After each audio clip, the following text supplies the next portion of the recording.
உன் பெயரால் ஊற்றெடுத்து ஓடுகிறேன் நதியாக.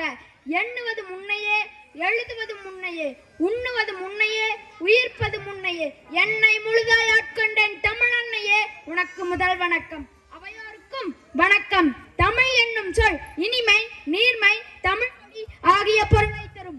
இத்தகைய பெருமை கொண்ட தமிழ் 4500 ஆண்டுகளுக்கு முன்பே தோன்றிய திராவிட மொழி குடும்பத்தில் மிகவும் தொன்மையானது. கே ராமானுஜன் என்ற அறிஞர் சமகால இந்தியாவின் ஒரே மொழி தமிழ் என்று வீரிட்டு கூறுவார். தமிழ் என்ற சொல் இருக்குறிலும் மெய்யும் இணைந்தது. மூவகை காலத்தையும் மனிதனுக்கு கிடைக்க வைக்கும் வினைத்தொகை தமிழ். எப்படி என்கிறீர்களா? இக்குடலமை கடந்த காலத்தில் தேவர்களால் பெறப்பட்ட அமிழ்தத்தை கொண்டுள்ளது. தமிழ் என்ற அகத்தால் மூழ்கினால் வருங்காலத்துக்கு தேவையான அருவி என்னும் முத்து அழகாக கிடைக்கும். நிகழ்காலத்துக்கு தேவையான அமுத சுரபி இதனுள் தேடினால் இன்பம் அனைத்தும் கிடைக்கும். அப்படி என்றால் தமிழ் மொழி செம்மொழி தானே. எந்த மொழியிலும் இல்லாத சிறப்பு நம் தமிழ் மொழிக்கு உண்டு.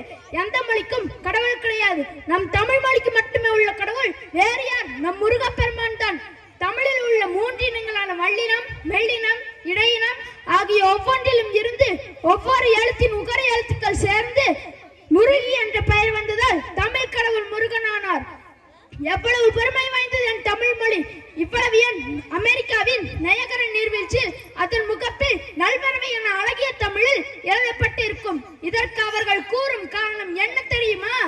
உலகின் மூத்த மொழி தமிழ், உலகின் உயர்ந்த மொழி தமிழ், உலகின் உயர்ந்த நீர்வீழ்ச்சி நயகரா, அதனால் எழுதியுள்ளோம் என்கிறார்களாம். இதனை கேட்டாவது மற்றவர்கள் முன் ஆங்கிலத்தில் பேசுவது பெருமை என நினைப்பவர்கள் மாறட்டும். சரி சரி, அதை விடுங்கள். தமிழுக்கு உலகளாவிய பெருமை உண்டு தெரியுமா?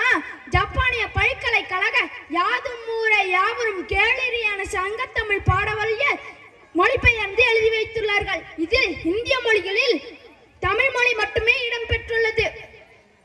இதனைத்தான் தமிழன் என்று சொல்லடா, தலை நிமிர்ந்து நில்லடா என்று அன்றே கூறினார்கள்.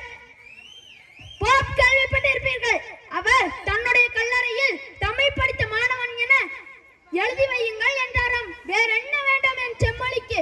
அவை என்றால் தமிழ், தமிழ் என்றால் அவை கிளத்தி. ஏனென்றால் தமிழுக்கு தன்னை அர்ப்பணித்தவர் என் பாட்டி.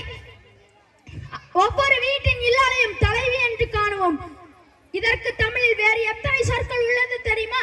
பெண்டு, பெண்டாட்டி, பெண் சாதி, இல்லாள், இற்கிளத்தி, இல்லாட்டி, மனைவி, மனையாள், மணவாட்டி, கண்ணாட்டி, துணை, துணைவி, தாரம், தலைவி, நாயக்கி, குடுமினி, கிளத்தி, கிளவி, காதலி, பாரியார், சம்சாரம். எப்பப்பா மூச்சு முட்டுகிறது! இதற்கு வேறு எந்த சொல்லுக்கு இவ்வளவு சொற்கள் உள்ளது? உயிரெழுத்து தொடங்கி மெய்யெழுத்து கலந்து உயிர்மெய் எழுத்தாக வார்த்தைகளை தொடுத்து செந்தேனை இனிக்கும் என் செந்தமிழில் எனது உரையை முடித்த மகிழ்ச்சியுடன்